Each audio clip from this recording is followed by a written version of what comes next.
Good morning everyone. आज का lecture हम स्टार्ट करते हैं। स्ट्रक्चर ऑफ एटम आपका चैप्टर चल रहा है बेटा जी।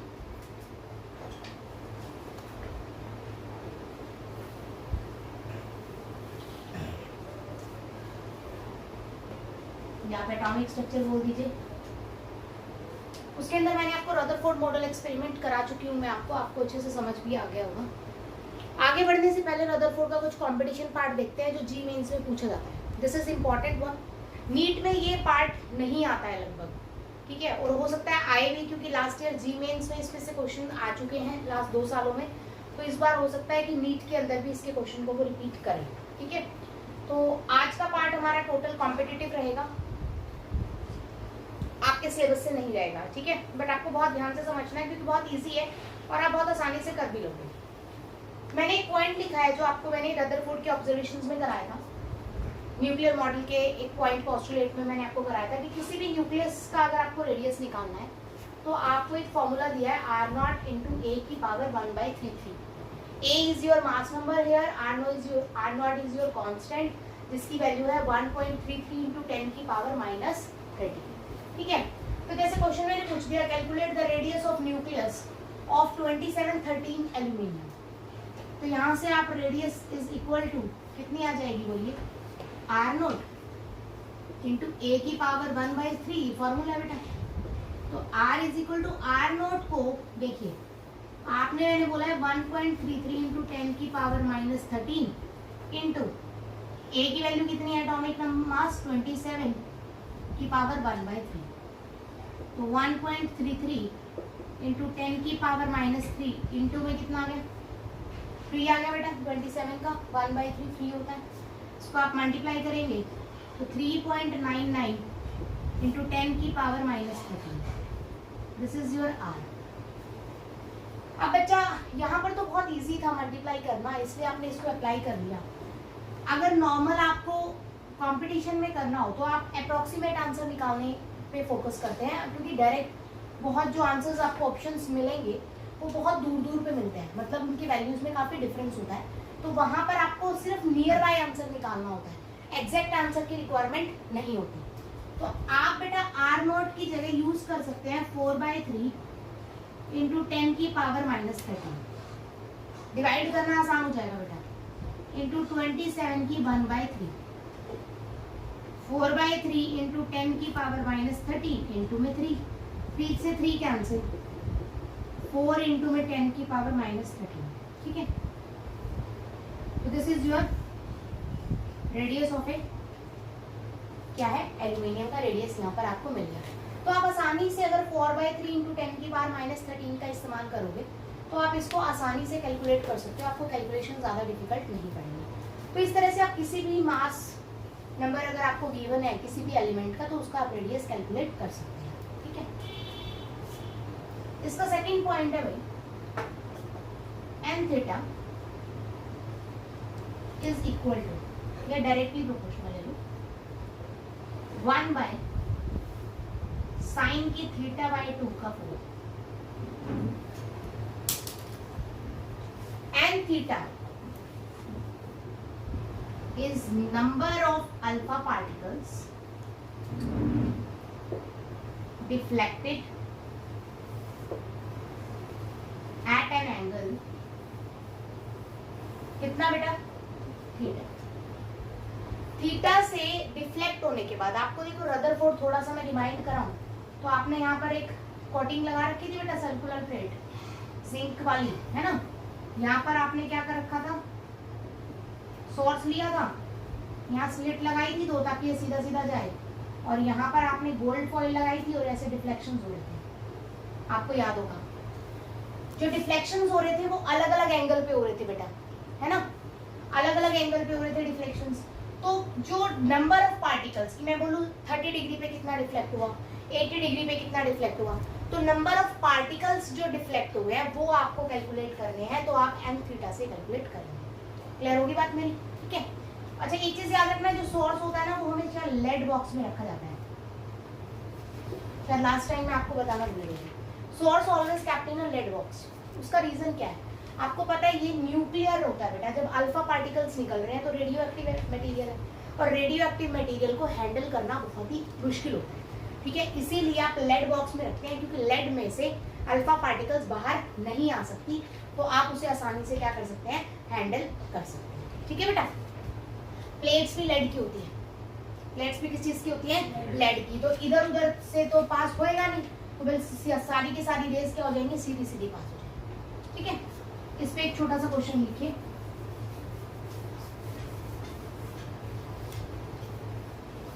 Calculate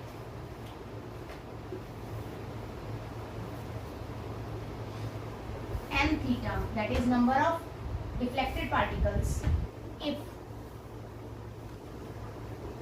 angle of deflection is 120 degree. अगर डिफ्लेक्शन 120 डिग्री है बेटा, तो नंबर ऑफ पार्टिकल्स कितने होंगे, एक बार मुझे कैलकुलेट करके बताइए, ट्राई कीजिए। तो इस टाइप का क्वेश्चन आपको सिंपली दिया है बेटा, मैंने n थीटा की वैल्यू पूछी, एंगल ऑफ डिफ्लेक्शन 120 दिया हुआ है, तो n theta is equal to, ठीक है, आप चाहें तो कांस्टेंट लगा सकते हैं कोई भी के, 1 बाय में साइन 120/2 की 4, कितना बन जाएगा, k इंटू में 1 बाय साइन 60 की 4। साइन 60 की वैल्यू होती है क्या, √3/2, पुट कर देंगे, n into theta is equal to 1 by √3/2 का 4, तो ये कितना बनेगा बेटा, 2 की 4 बाय में √3 की 4, 16 बाय में 9, ठीक है। तो n theta is equal to में आपका k भी चल रहा है बेटा, इंटू में तो कितना हो गया बेटा, k into 16/9। This is your answer कि इतनी नंबर ऑफ रेज आपकी क्या होंगी, एक्चुअलिटी में ट्रेवल करेंगी, तो ये आएगा, ठीक है, क्योंकि √3 का 4 है, तो कितना आ जाएगा, √3 इंटू √3 क्या हो गया, 3 9 ही तो आएगा, ऊपर आ जाएगा 16, तो 16/9 इंटू k ही तो आएगा, यही आया होगा, ठीक है। दिस इज योर आंसर बेटा, ठीक है। नेक्स्ट इसका एक क्वेश्चन और कीजिए, लिखिए प्लीज,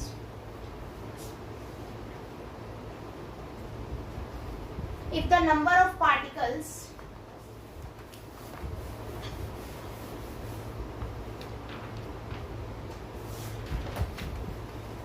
क्वेश्चन है बेटा ये,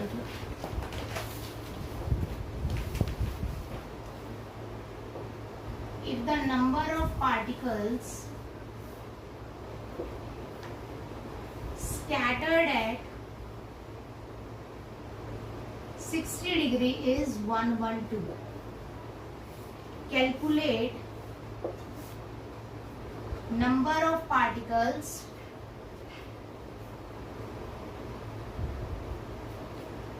scatter at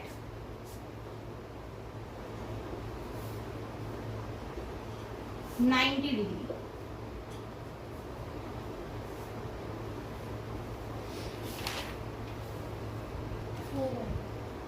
सिंपल क्या कह रहा है बेटा, 60 डिग्री पे n की वैल्यू कितनी है, 112, आपके पास है n थीटा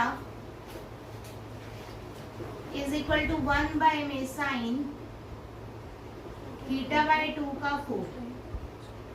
n थीटा को दे रखा है बेटा मैंने 112 इज डायरेक्टली प्रोपोर्शनल दे रखा है, directly proportional 1 by sign angle है बेटा 60 डिग्री डिवाइडेड बाय 2 का 4, यहाँ से आ गया 112 directly proportional to 1 by sine 30 का 4। Next 112 directly proportional to sine 30 कितना होता है भाई, 1/2, तो 1/2 का 4 ऊपर ले जाइए, डायरेक्टली प्रोपोर्शनल टू 2 का 4, फर्स्ट इक्वेशन बन गई, ठीक है। फॉर्मूला तो वही है आपका, सेम यूज करना है, कुछ नहीं करना। सेकेंड इक्वेशन में क्या रहा है, n30 नहीं दे रखा, n थीटा नहीं दे रखा, 1 बाय साइन 90/2 की 4, तो n theta directly proportional to sine 90/2 की 4, n theta directly proportional to sine 45 degree की 4, then n theta directly proportional to कितना होगा भाई 1/√2 की 4, ऊपर चला जाएगा n theta directly proportional to √2 का 4. This is your equation second. Directly proportional है बेटा, डिवाइड फर्स्ट एंड सेकंड, तो डायरेक्टली का साइन लगाने की जरूरत ही नहीं है आपको. अगर लगाओगे तो भी वो कैंसिल हो जाएगा, अगर कांस्टेंट अप्लाई करते हो के तो भी वो क्या हो जाएगा, कैंसिल हो जाएगा, इसलिए लगाने की जरूरत नहीं है. तो 1 1 2 डायरेक्टली 2 की 4, बाय में कितना है n थीटा, बाय में √2 की 4, तो डायरेक्टली का साइन हटा के क्या हो जाएगा बेटा, इज इक्वल का साइन आ जाएगा. तो देख लीजिए n theta is equal to, देखिए n theta is equal to कितना आएगा भाई 112 इंटू √2 की 4 का मतलब 2 की 2, बाय में 2 की 4, n theta is equal to 112, 2 की 2 से कैंसिल, क्या बच गया 4 bye 4,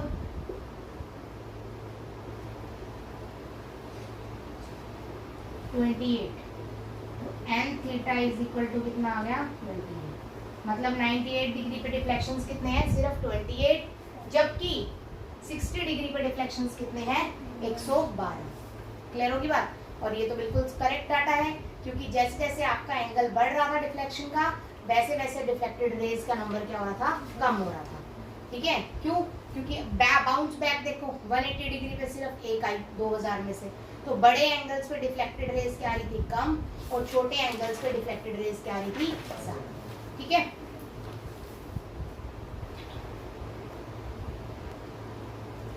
third point is your distance of closest approach, that is R minimum. ये क्या चीज है पहले समझो बेटा अच्छे से. यहाँ पर एक पॉजिटिव पार्टिकल है, दैट इज यहाँ पर कोई भी एलिमेंट की शीट हो सकती है, जैसे गोल्ड फॉइल हो गया, कॉपर हो गया, आपका एल्यूमिनियम हो गया, जिंक हो गया, मैंने कोई भी फॉइल यहाँ पे रख रखी है. ठीक है, और मैं यहाँ से क्या फेंक रही हूँ बेटा, अल्फा पार्टिकल्स. ठीक है, अब अल्फा पार्टिकल्स के ऊपर आपको पता है क्या है, पॉजिटिव चार्ज है +2. अल्फा पार्टिकल यहाँ चल रहा है चल रहा है चल रहा है चल रहा है चल रहा है, घुसने देगा क्या न्यूक्लियस उसे अपने अंदर, नहीं. ये बात हो रही है जब रे आपकी बिल्कुल सीधी सेंटर पे जा रही है, दैट इज न्यूक्लियस पे टकरा रही है, तो बिल्कुल न्यूक्लियस के पास उसे पहुंचने ही नहीं देगा, मतलब उससे पहले कहीं रुक जाएगा. यहाँ पॉइंट पे पहुंचते, इसको मैंने माना बी और यहाँ मैंने बोला ए से उसको फेंक रहे हैं. ठीक है, तो बी पॉइंट पे बेटा पहुंचते ही न्यूक्लियस का क्या लग रहा है फोर्स, न्यूक्लियस के अंदर प्रोटॉन्स है बेटा, पॉजिटिव चार्ज है, इसके ऊपर भी क्या है अल्फा पार्टिकल पे भी पॉजिटिव चार्ज है. पॉजिटिव पॉजिटिव आपस में क्या करेंगे, रिपल्शन, रिपल्शन करेंगे, तो ये इसको पास आने नहीं देगा. ठीक है, एक बच्चे ने क्वेश्चन किया मैम ये नेगेटिव हो, तो नेगेटिव हो तो ये कंसेप्ट ही नहीं लगेगा, नेगेटिव होगा तो ये पॉजिटिव उसे अपनी तरफ क्या कर लेगा, अट्रैक्ट, और इलेक्ट्रॉन घुस जाएगा न्यूक्लियस के अंदर, दैट इज नॉट पॉसिबल. ठीक है, तो अगर आपका पार्टिकल नेगेटिव होगा तो ये पॉसिबल नहीं है.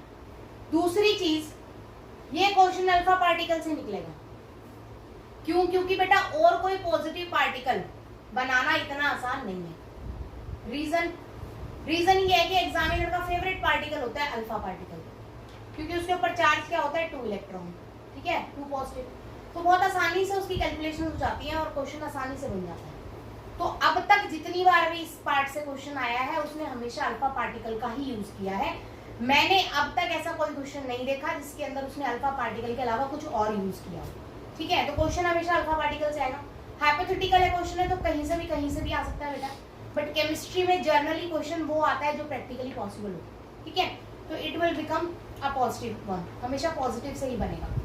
तो पॉजिटिव पार्टिकल आ रहा है बेटा, और न्यूक्लियस जैसे मैंने बोल दिया गोल्ड है ये बाय चांस, तो गोल्ड का बेटा बीच में चार्ज कितना होता है 79, एटॉमिक मास 79 है बेटा, 79 मास है.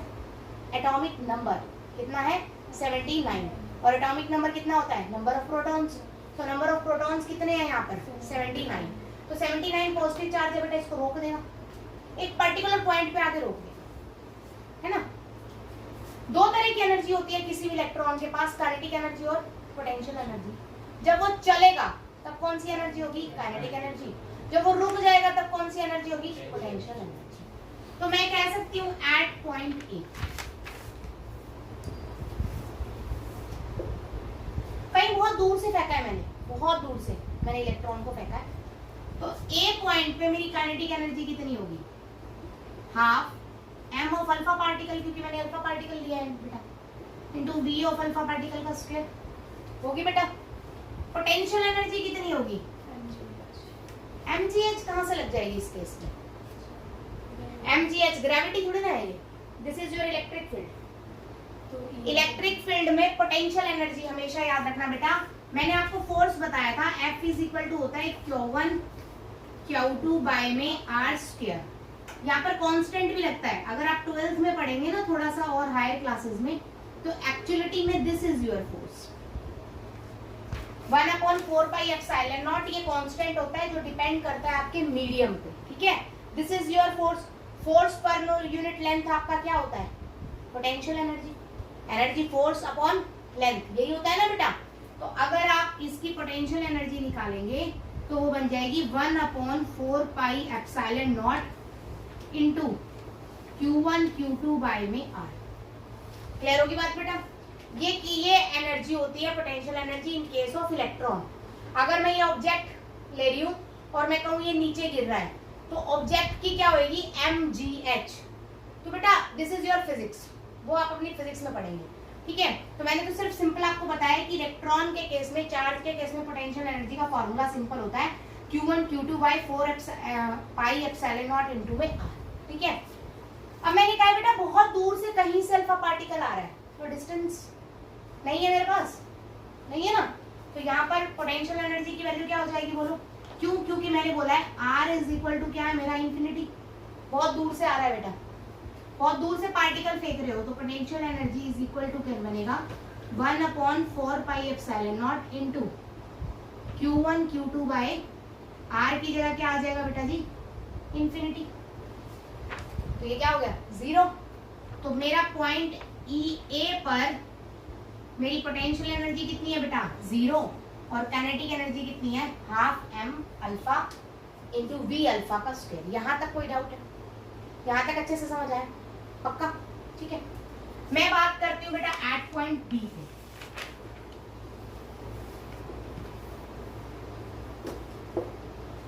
अब बच्चा पार्टिकल चल रहा है तो उसके पास काइनेटिक एनर्जी थी, यहाँ पे आके इससे आगे पार्टिकल को आने नहीं दे रहा वो, तो बी पे काइनेटिक एनर्जी क्या हो जाएगी 0, और सिर्फ क्या रहेगी पोटेंशियल एनर्जी। मैं इस डिस्टेंस को मान रही हूं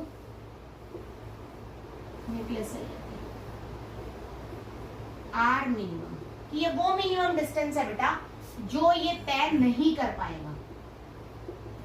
बात समझ आई बेटा जी, क्लियर है, ठीक है।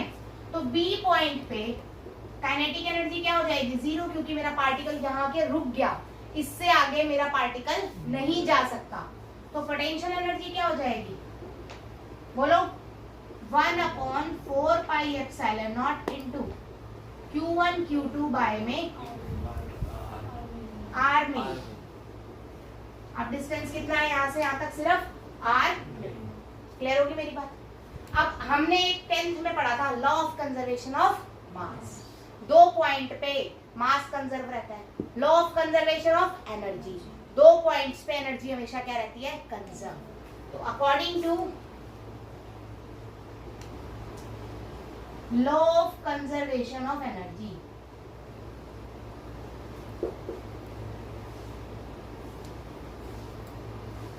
बोलो energy at A is equal to होगा बेटा energy at B. Total energy कितनी होगी potential energy at A plus kinetic energy at A is equal to potential energy at B plus kinetic energy at B. Clear बेटा, ठीक है। ए पे potential energy कितनी है बेटा 0, काइनेटिक एनर्जी कितनी है half m alpha into v alpha का square, clear, is equal to potential energy B पे कितनी है बेटा 1/4 pi epsilon naught into Q1 Q2 by में R, कौन सा R है बेटा मिनिमम, प्लस काइनेटिक एनर्जी कितनी है राजे 0, मुझे R मिनिमम लेके जाना है तो 1/2 m alpha into v alpha square is equal to, इसको मैं K से डिनोट कर दूं बेटा, K इंटू में Q1 Q2 बाय में R minimum, R minimum is equal to K into में Q1 Q2 बाय में बोलो कितना है बेटा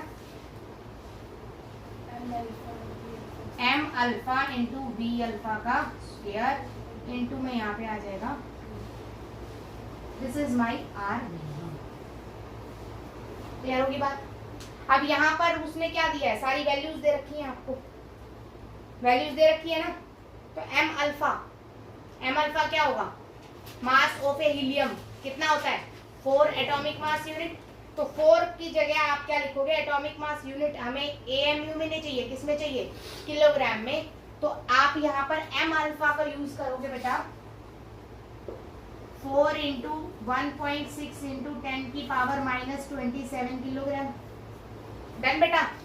Q1 क्या कह रही हूं मैं, अल्फा पार्टिकल था, कितना चार्ज होता है 2 पॉजिटिव, तो 2 इलेक्ट्रॉन हो गया बेटा, दैट मीन्स 2 इंटू 1.6 इंटू 10 की पावर -19 कॉलम, क्लियर। Q2, अब अगर मैं कह रही हूँ ये गोल्ड फॉइल थी तो Q2 चार्ज, प्रोटॉन कितने होते हैं गोल्ड में 79, तो यहाँ क्या आ जाएगा 79, तो ये क्या होगा बेटा Ze होगा, Z इंटू ई, जो भी एटॉमिक नंबर दे रखा है इंटू में उसका चार्ज, ये डिपेंड करेगा आपका एलिमेंट पे,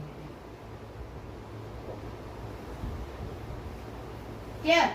V alpha is equal to क्या होगा बेटा वेलोसिटी, जो आपको देगा of alpha, done.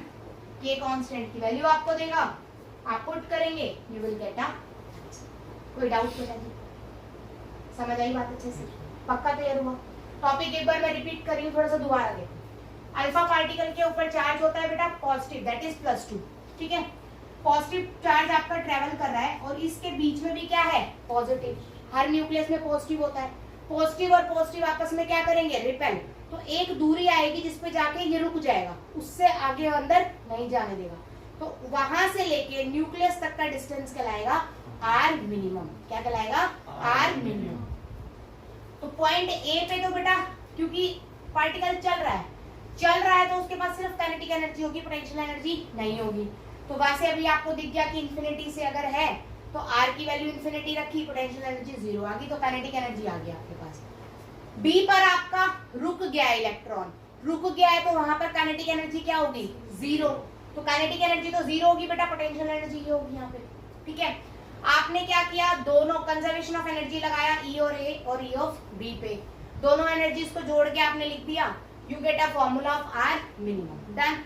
Q1 Q2 charge है बेटा, Q1 हमेशा अल्फा पार्टिकल होगा, हमेशा जरूरी नहीं है, अगर वो क्वेश्चन में दे इट इज अल्फा पार्टिकल, जो कि 99.9% अल्फा पार्टिकल ही होगा, क्योंकि एग्जामिनर, मैंने पहले बताया एग्जामिनर्स फेवरेट होता है अल्फा पार्टिकल, ठीक है, तो वो ज्यादातर Q1 क्या देगा अल्फा पार्टिकल, तो 2E हो जाएगा बेटा, 2 इंटू ई के ऊपर चार्ज मैंने आपको बता रखा है 1.6 इंटू 10 की पावर -19 कॉलम, ठीक है। Q2 क्या बेटा, जो भी एटम होगा उसका एटॉमिक नंबर, क्योंकि नंबर ऑफ प्रोटॉन ही क्या बनाते हैं चार्ज, डन, इंटू 2 कांस्टेंट है, मास ऑफ अल्फा आपको दे रखा है 4 एटॉमिक मास यूनिट, तो एटॉमिक मास यूनिट में यूज नहीं करेंगे, किसमें यूज करेंगे इसे केजी में, तो केजी में करेंगे तो 1.6 इंटू 10 की पावर -27 केजी से क्या कर दोगे सिंपली मल्टीप्लाई, क्लियर, ठीक है। सारी वैल्यूज पुट करोगे, गेट योर आंसर, क्वेश्चन के अंदर डायरेक्ट आपको देगा, ठीक है। उसने पिछली बार जो क्वेश्चन दिया उसको क्वेश्चन की फॉर्म में दिया है, he uses alpha particle with copper, तो आप कॉपर भी यूज कर सकते हैं, तो यहाँ अल्फा पार्टिकल में कि भाई सेम आ जाएगा बेटा 2 इलेक्ट्रॉन, और कॉपर का एटॉमिक नंबर लिखोगे and get your answer, clear होगी बात बेटा, ठीक है। अगर क्वेश्चन में आपको वैल्यूज दे तो पंगा लेना है वैल्यूज का, अगर आपको वैल्यूज ना दे, कहे कि it is at a distance of r not, it is with the velocity of v not, तो आप सिंपली उन्हें आर नॉट वी नॉट लिखोगे तो आपका एक फॉर्मूला ही बन जाएगा। ठीक है, कोई डाउट है इस क्वेश्चन में? क्लियर हो गया?